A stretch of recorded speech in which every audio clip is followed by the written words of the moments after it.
Hi, I'm Jennet Ingle, the 5-minute read maker. If you're watching this on YouTube, please go ahead and click subscribe for me. That way, you always know when I drop a new episode, and it becomes easier for other people to find my channel and to become, themselves, better read makers and happier musicians.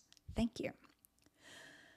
Today, you are going to see my exploration of Martin's reads. He sent these to me as part of my Reinvent Your Read offer, in which we do a read repair shop, in which we meet in person or, on Zoom for 30 minutes to give direct feedback and be able to see exactly what he's doing and hear exactly what the results are that he's getting. And he also was able to attend Read Club and get follow-up information from this. And if you are interested in such an experience yourself, you can find that on my website or in the links below this video. It's of course also possible to just book this kind of read repair shop session. There was not a lot wrong with these reads, but sometimes just having the experience of another person's eyes looking at what you're doing can be so helpful. I was able to, without changing the reads, without making his reads into my reads, I was able to improve them quite a bit, and he noticed the difference and he liked the difference. And this is possible for you too.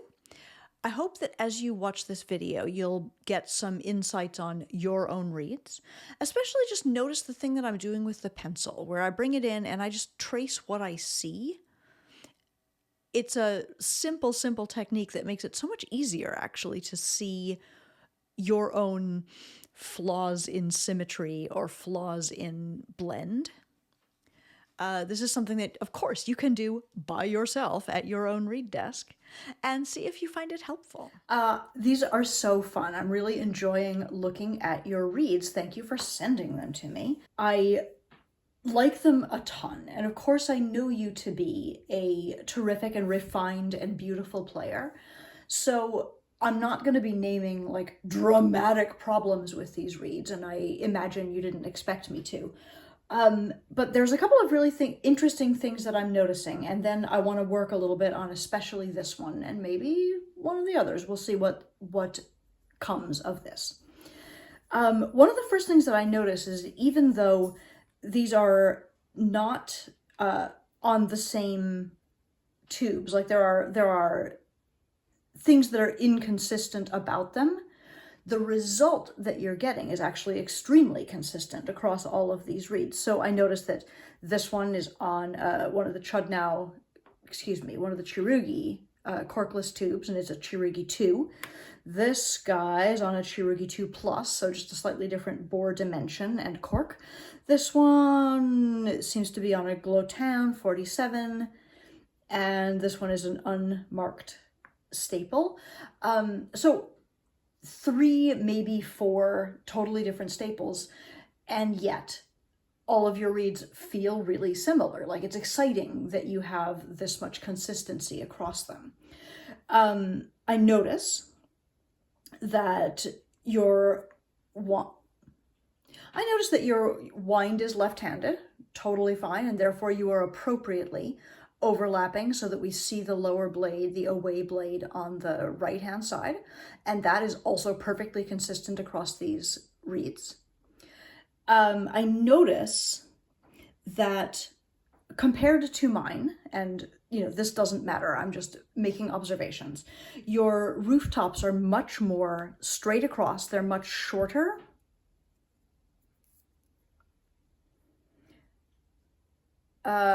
So the rooftop, compared to a read of mine, is much more straight across, much more of a ranch-style dwelling than a Tudor-style house.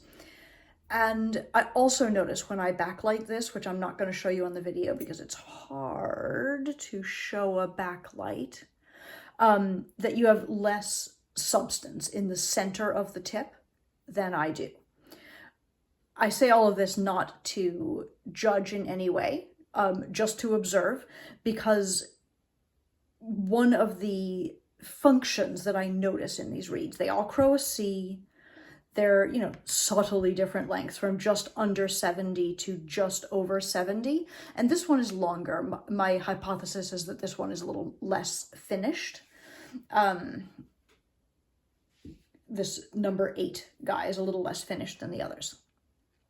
And that in general, your whole heart structure just sits a little bit higher than mine. In other words, you have a fairly long windows and a shorter heart that comes in around like 66, 67 and is a little bit more blended than I usually do with mine. And this is interesting to me because one of the things I notice in how the reeds play is that they have an extremely immediate response. So as I first started to pick up one and play, I was a little like, whoa, surprised at how quickly it comes in. So here's your number 7 reed. It's crowing a C, maybe a little bit high. And when I put it on my oboe,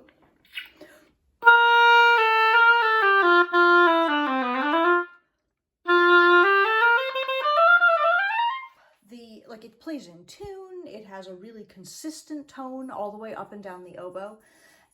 But the response part is the part that startles me. It comes very fast.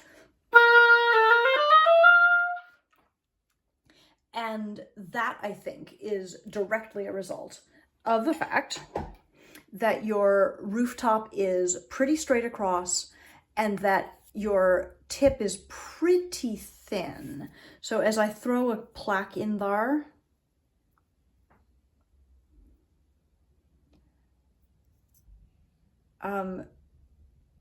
what you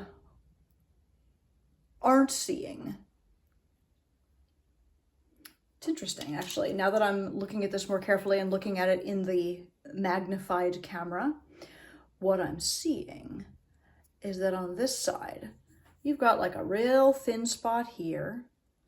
You've got a thicker place here, and this seems normal to me, right? Middle of the reed. And then it's very, very thin on the side. But there's also a little bit of excess thickness up here. Over here, like, we're just a lot more vague about where that rooftop is. It's very blended. You've got a thin spot right up in the center of the tip. And like, this is not a very clear and distinct area. And I'm judging only on the fact that you wound all of these left-handed, so I'm guessing that you're a lefty, which makes perfect sense because for right-handed people, we often have trouble making the left blade really feel like clean and clear because it's so easy to work on the right. It's comfortable under our hands, but on the left, we have to really like do a lot with our bodies. And if I was going to critique anything at all about this, it would simply be this sort of lack of symmetry and also lack of a clean gradient slope within the tip. Like the places where the tip is thick are just a little asymmetrical and bulgy. And what I wonder is if bringing just a little bit more symmetry and a little bit more slope into the tip might give you something a little bit gentler in terms of overall tone quality and in terms of like a predictable response. So that is my hypothesis. I'm going to quickly look at the other ones, these other two, in my camera so that I get this same good view. See if I notice similarities. And then I want to grab and work on one of them. So here's your yellow reed. And this seems much more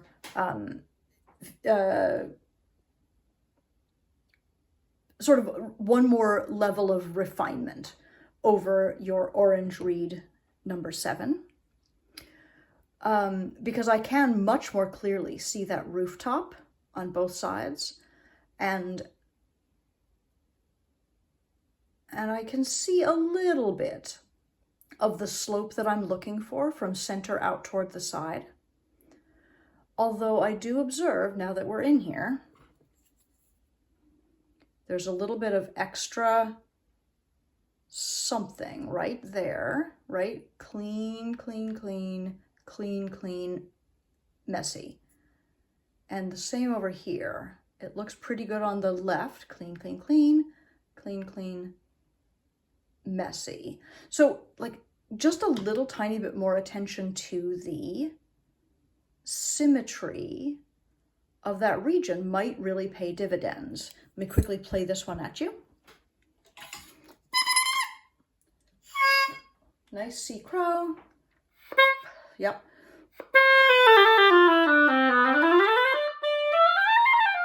And like the reed feels easy and effortless to play. The response is like very immediate, very prompt.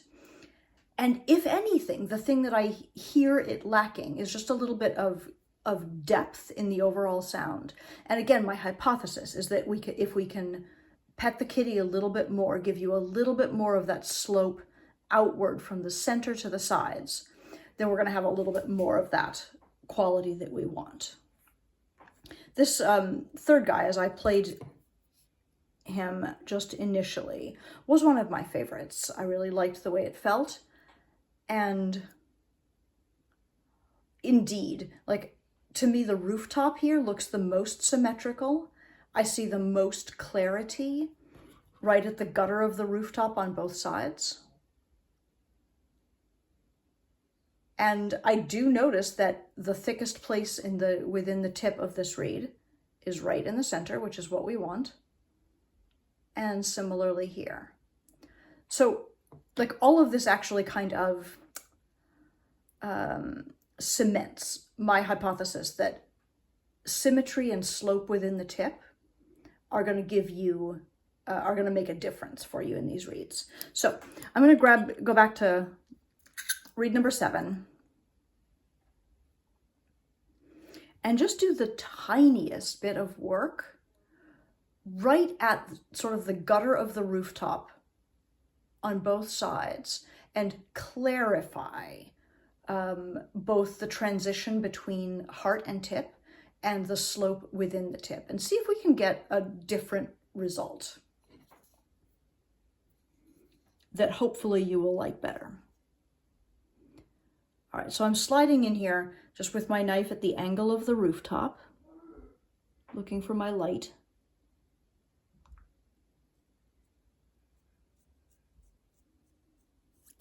And ever so gently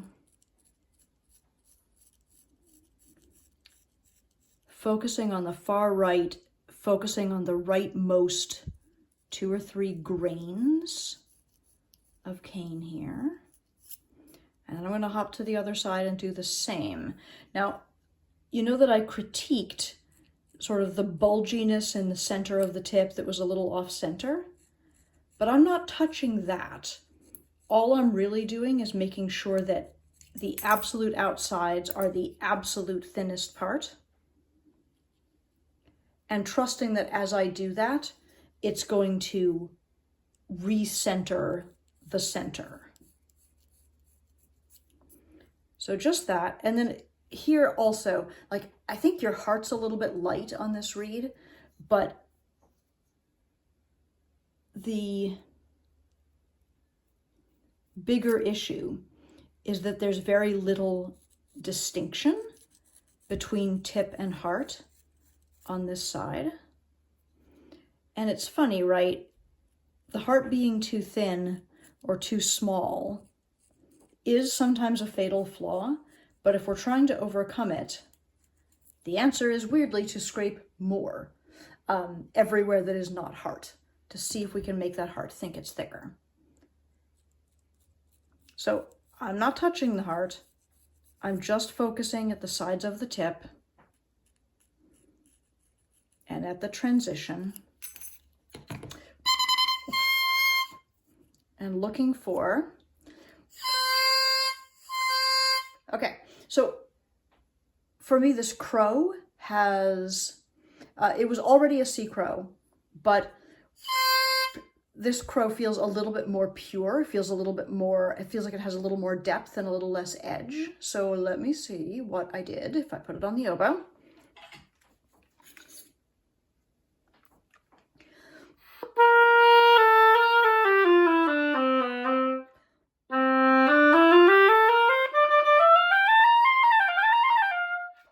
You know, I really thought I was going to want to clip this after doing as much work as I did in the tip, but I really like the way this feels, and I hope that you can hear the difference in sound from, 10 minutes ago when I played this at you. All I did nothing south of the rooftop. I tried to cut in a little bit more cleanly right at the gutter, especially on the right side, and sort of reinforce the symmetry of that roof. It is definitely the case that without intending it, I also steepened your rooftop a little tiny bit. And, I'm not trying to remake your reed into mine. That's not my goal here. But I think in doing that, I've given you a slightly darker sound and allowed the center of this reed, the center of the heart and the center of the tip to be the structure and to be the darkness in this reed. So that is that thought for you. Like, it's interesting, right? We still see in the center, left center of the tip, a little bit of a thin spot because I haven't touched it, because I've only been working at the sides and the edges. And sometimes I might expect a little thin spot like that to lead to a chirp, but I'm not hearing it at all in this reed, and I'm disinclined to touch it because it felt great to me and sounded beautiful. So that is my thought for you on this. And I suspect that we could do a little bit of the same thing on this yellow reed and have a similar result. But I'm going to jump over to this reed number 8 instead and point out that this one is a solid millimeter longer than either of the others. I just have the impression that it's a little bit less finished, and it was smart of you to send one that was a little less finished because it gives us, more opportunity to work. First of all, what I hear, earlier this reed was really shrieking at me. It wasn't really giving me a clean, crow. There's the sound that I was getting. So I wasn't quite getting the 2 octaves, rather I was getting a quality, and that sound always tells me that the heart's a little bit too heavy for the tip. And as I look at this reed, now with my plaque in and my symmetry eyes on, like, first of all, it's longer than the others. It's about 71 millimeters. Your heart is actually sitting up definitely at 67, maybe even a little bit higher. And especially on this side, it's vague, right? The top of the rooftop is sort of here-ish, sort of, but it's not that distinct. It's not that clear. And I certainly see, there's a thin spot there that's thicker up here, thin here, thicker up. So it feels a little less finished than the others, but it has the same, like, surprisingly lovely qualities that the others do. The crow's a little wild, but oboe.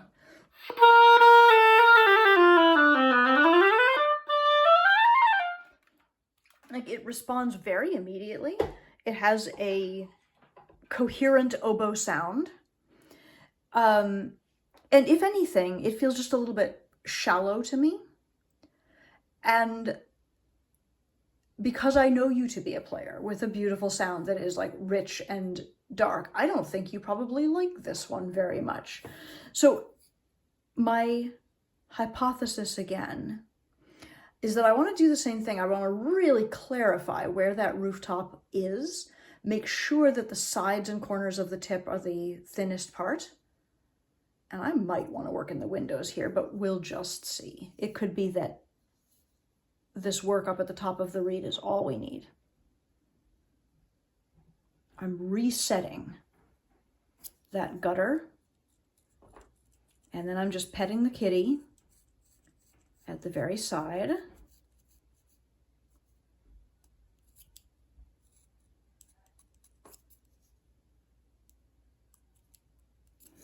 Same over here.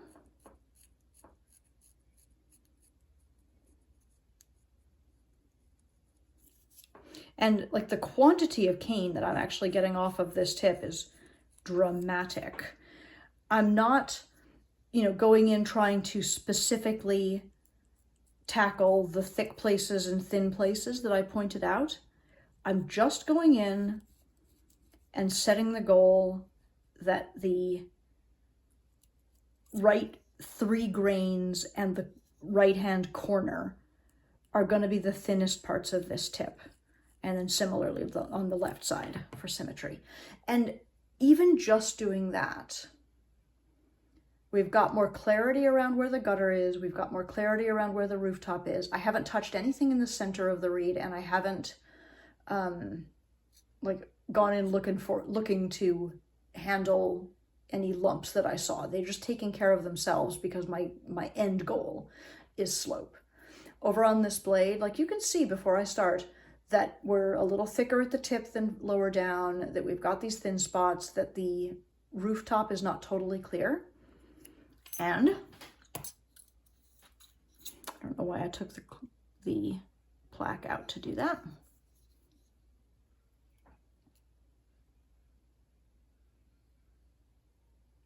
The littlest bit of cut in, of scoop right there. And then I'm bringing my knife back up and just petting the kitty.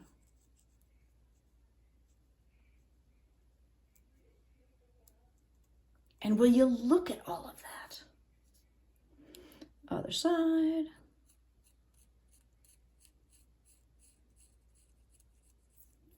And like, is it possible that this reed's going to need a clip? Sure it is, because it was already a little long, and then the amount of wood I've taken off the tip certainly might have lowered the crow. Let's find out.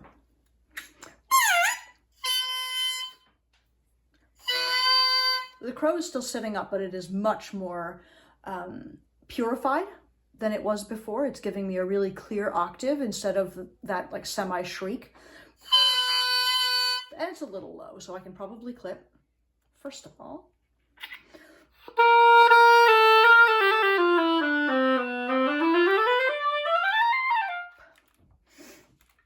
I like the way it sounds. I definitely want to clip.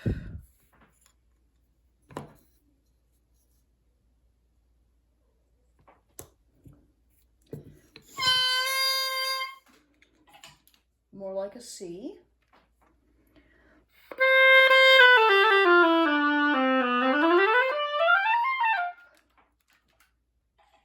It has a flexibility now in it that it didn't really have before, and I'm not sure that I love that flexibility. And it's making me want, I mentioned this earlier too, it's making me want to work in the windows. And I haven't felt the need to do that in the others.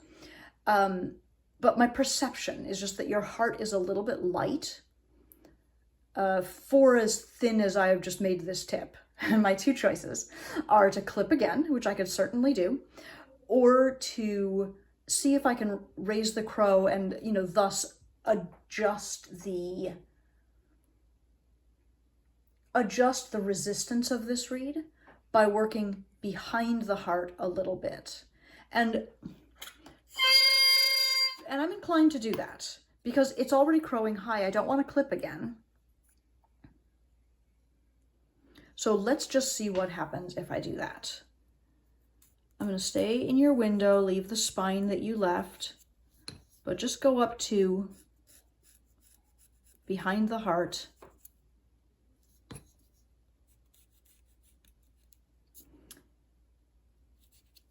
I'm trying to build a catch, but I'm not trying very hard because, again, I really don't want to change that much about the structure of your reed, but I wanted to run this experiment for you and see if we can get just a little bit more depth and a little bit more resonance in the sound by opening up the windows, which should have the side benefit of strengthening the heart.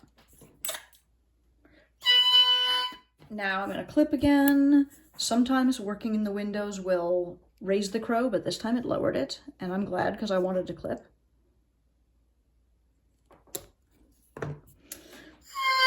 Ah.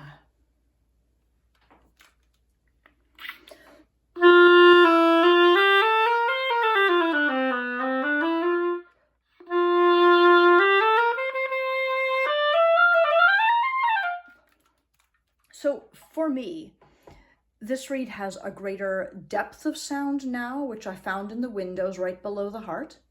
It has more darkness and just a slightly subtler sound, which I found at the gutters of the rooftop, and by steepening that rooftop just a little bit, and by thinning the sides of the tip to make sure that the slope within the tip was ideal. This has been a reed repair shop session. I hope that it helped you as well as having helped Martin. I hope you got some ideas for things you might try in your own reed making. And if you too would like to explore such an experience, if you would like my eyes and my knife on your reeds, you can find information about that on my website, jennetingle.com.